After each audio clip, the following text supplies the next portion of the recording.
Hello, welcome to a brand new season of Falling Skies Second Watch, your direct line to the Second Mass, where we look together for clues and insights into this brave new post-alien invasion life here on Earth. I am your host, Wil Wheaton. I would like to welcome actors Noah Wiley, Drew Roy, Jesse Schramm, Doug Jones, and Maxim Knight. Noah, we saw in the premiere tonight that Tom Mason has been elected president. Congratulations. Thank you. President of what? About 18 square blocks. That's awesome. Yeah. Like that's great. Like, you can really get out there and shake hands with your constituents. My dad. But he also has a new baby daughter. Yes, he does. So how do you see him balancing his dual responsibilities as a father, but also as the president of 18 square blocks of the United States? That's been it's been a source of dramatic tension since the beginning. Before it was how to parent 3 boys in the context of being given this larger responsibility of leading this group of the Second Mass. And now that they've all exerted some independence and some autonomy away from Tom, that transfers to the baby. And it becomes an issue between Tom and Ann as to how much he's around and how much his time is taken up with his duties as President of the United States. Is Tom going to feel very comfortable in a role as a political leader when he has shown himself to be a really effective fighter and a wonderful member of the resistance movement? Yeah, it was a big gamble to initiate so many very large storylines so quickly in the 3rd season. When we left the character, he was pretty resolute about not wanting to accept any further responsibility. The group was pretty sure that they wanted to leave Charleston behind. And then when we find them, they've both made a commitment to staying, and he's made a commitment to be their leader. And the way that I justified it was he feels that in a lot of ways it's a necessary role to play to keep the people of Charleston from going into chaos, that this new alliance is making people very uncomfortable.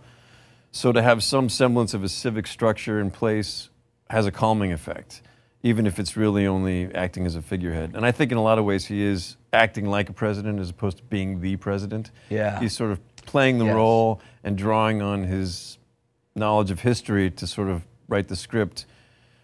But like an ill-fitting suit, he's going to grow into it by the time the season unfolds. Now, Doug, you are the man behind the mask of our good friend Mr. Cochise. Yeah. I've decided to call him Mr. Cochise. Well, that's very respectful. Now, thank you. For this season. Yeah. It's been a very long year since we last took Second Watch together. And at the conclusion of Season 2's finale, we got a glimpse of a brand new alien that had just shown up on the doorstep of Charleston. And then you made us wait 10 freaking months to find out who he was and where he came from. Not cool. Tonight we've learned that this new alien and his kind are apparently benevolent, or at least we are being led to believe they are. Doug Jones? As the man behind the mask of Cochise, I will ask you, can we trust that the Volm are not just manipulating the Earthlings for their own benefit? Yes, you can. Yes. You know what, we have to wait and let this unfold. I think so. I would like to think so. There seems to be a level of trust being built and a friendship that's budding between Tom Mason and Cochise that's going to turn into a buddy road show soon, I think. Really? Yeah. Like Martin and Lewis? I think so. We're going to go that far. What's it like to come in the 3rd season, to come into a cast that, I mean, I was just with these guys for a little bit last year, right, and it's very clear that they're all a family. So how does that feel for you coming in new? Well, it's very easy to feel like the country cousin that doesn't, that's like coming from I've got my overalls on. I'm gonna go the big city kids. Where I'm family, and but they did absolutely have a very cohesive family already going. But I was extremely welcomed into it. I was rather shocked at how excited everyone was to greet me when I first got there. And it never dulled. Thank heaven. Thank you guys for that. Yeah.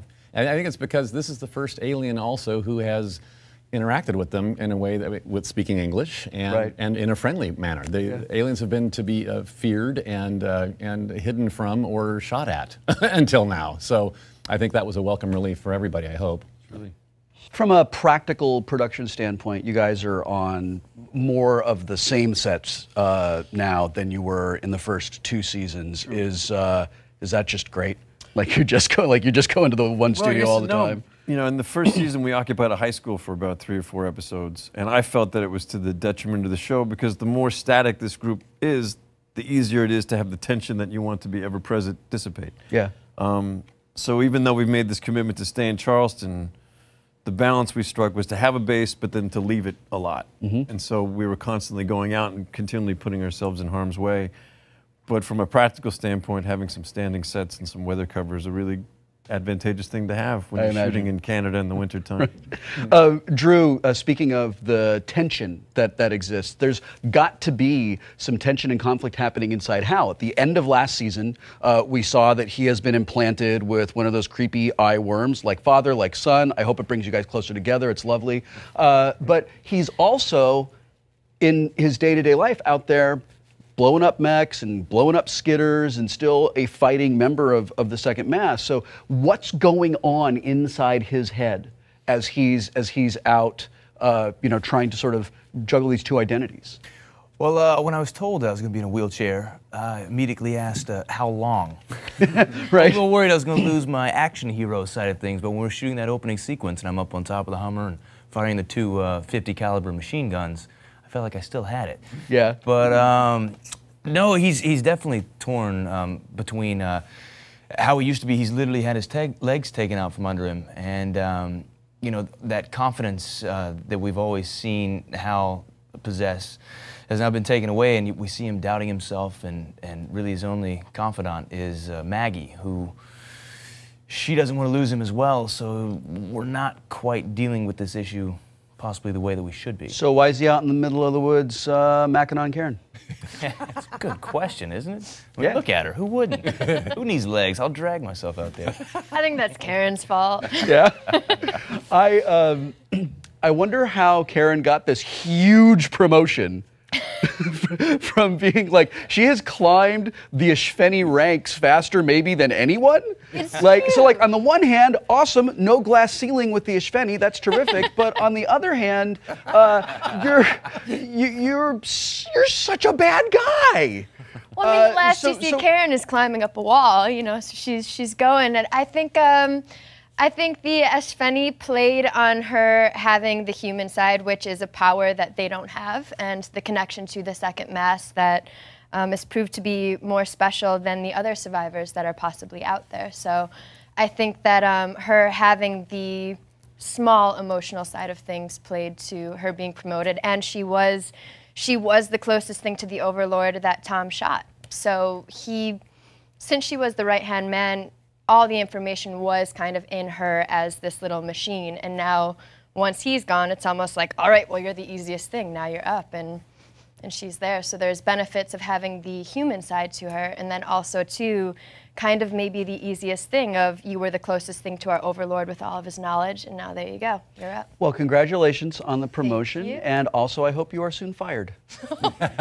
You're involved in, you're a producer on the show, and you're involved in the, the storytelling of, where the show's going to go. Is there an aspect of the Second Mass that is so threatening to the Ishveni that they will work to have a human sort of collaborator who is connected to them to undermine them? Or is this kind of is this the way they're dealing with all the different resistance movements all over wherever they're occupying? I think what makes Karen such a frightening adversary is that once the harness is taken off, she's still aligned with them, which means she's bought in philosophically to what they're about, which makes her even more dangerous because she's acting of her own free will in trying to destroy her former colleagues. I don't know that the Second Mass represents any particular threat other than that we're the last holdouts on the eastern seaboard, and it doesn't look very good to her superiors if she can't crush us. So that amps up the level of tension that she needs to deliver results, and quickly. Maxim, we saw a couple of different sides of Matt today. We sort of see him running and gunning with all of the soldiers, but then we also see him really rebelling against his parents and getting into some trouble, and also just kind of wanting to just be a kid. What's going on with him right now? No, I think it's just hard for Matt, as you talked about earlier, because you're always on your presidential activities. So I don't really have someone there to teach me right from wrong at this moment. So, I go out with my friends and I blow up buildings and, Like we all the usual stuff. You think he's going to put that why weren't you out there helping blow up the nuclear power plant? I mean, if you're so good at blowing things up and wrecking buildings, I'm just saying maybe you could channel that into something that helps your parents who love you. It's supposed to be the school. Well, yeah, that's true. I was supposed to be in school. But maybe you still think I'm just too young. Maybe you don't want me fighting yet. But I want to fight. The nuclear power plant, that whole story is really cool.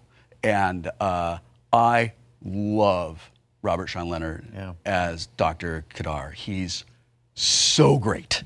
And we talked about this in the green room. I never would, if I was casting the show, he's just not an actor who comes to mind for that character. But he's amazing as him. And I love the very little scenes that you guys had together. Are great, and I hope that we see more interaction between the two of you guys later in the season. But I love tonight when he says to you, how do you do it? Like having all these people rely on you. And I think that's a really good question, and it's a very interesting question. How does Tom Mason do all of the things that he does? Reluctantly. I always feel like if he was given his choice, he would take his family and head for the hills. And it's really only the fact that there's a power vacuum that exists and everybody's promoting him into the position that he accepts, but it's always with a slight hesitancy and always with a lot of misgivings and self-doubt. Robert Sean Leonard, Gloria Rubin, Doug Jones, Stephen Collins, we added a lot of new players to the field this year, and actors of the highest caliber, a lot of whom I have a personal history with, which makes it even more gratifying to work with. But I can't say enough about Bob. He was terrific. John Rogers says that you reach a point in your life where you're working on television. You basically just want to work with your friends. I'm there. Yeah. It's great, right? Yeah. I would like to be your friend. You are my friend, Will. And we are working together. Outstanding. So we're just about out of time. So final question for everybody here. Last season it was motorcycles. This season it's horses. Raimi told me that he put in all the horses because he's hoping for a Falling Skies Game of Thrones crossover, which I think is great. But how many of you had to learn how to ride? Just like that dirt bike. I had no idea how to do it. Day 3, come through all these extras and don't kill anyone. Yeah, it's the exact same thing. Yep. And how did you find it? I had this one horse who was a little ornery. He liked to bite the other horses and step on your toes. And we're shooting this one scene, and there's a lot of background around us, and he memorizes what you're doing, so he knows that at this certain point I'm going to come around the back and I'm going to hop up. And he was a little antsy that night, and I put my foot in the stirrup, go to swing myself up. He takes 2 big steps backward, and I land on his neck. So I'm still playing it cool, but I'm slowly slipping under until I finally fall off on the ground. But I got to play it cool. I've got like 100 background around. So I'm like, oh, no, I'm good. They keep saying like, oh, whoa. I'm like, no, guys, I'm good. And they say, no, he just peed right there. That's so funny because that seems like a Hal reaction, right? Like I can totally see Hal doing that. It's all good. No, I totally got it. It's fine. I think I speak for a lot of people who are watching this right now when I say that I am so incredibly excited to see where this season goes. It's risky to bring in so many new things, but everything feels right. Like everything really rings true to me. Thank you. I'm really proud of this season. I think this is our strongest one yet. Yep. That's fantastic. It's great. I'm really looking forward to it. And thank you very much for coming and spending some time with us tonight. I really appreciate it. And thanks for a great show. Thanks, Will. Thank you very much for joining us this year as we kick off our brand new season of Second Watch. Next time, Maxim Knight will be back, and executive producer Raymay Abushan will be here to talk about the surprising new developments in next week's show. In the meantime, you can check out more trivia and take a peek behind the scenes of Falling Skies right here on TNTDrama.com. And until then, keep the resistance strong.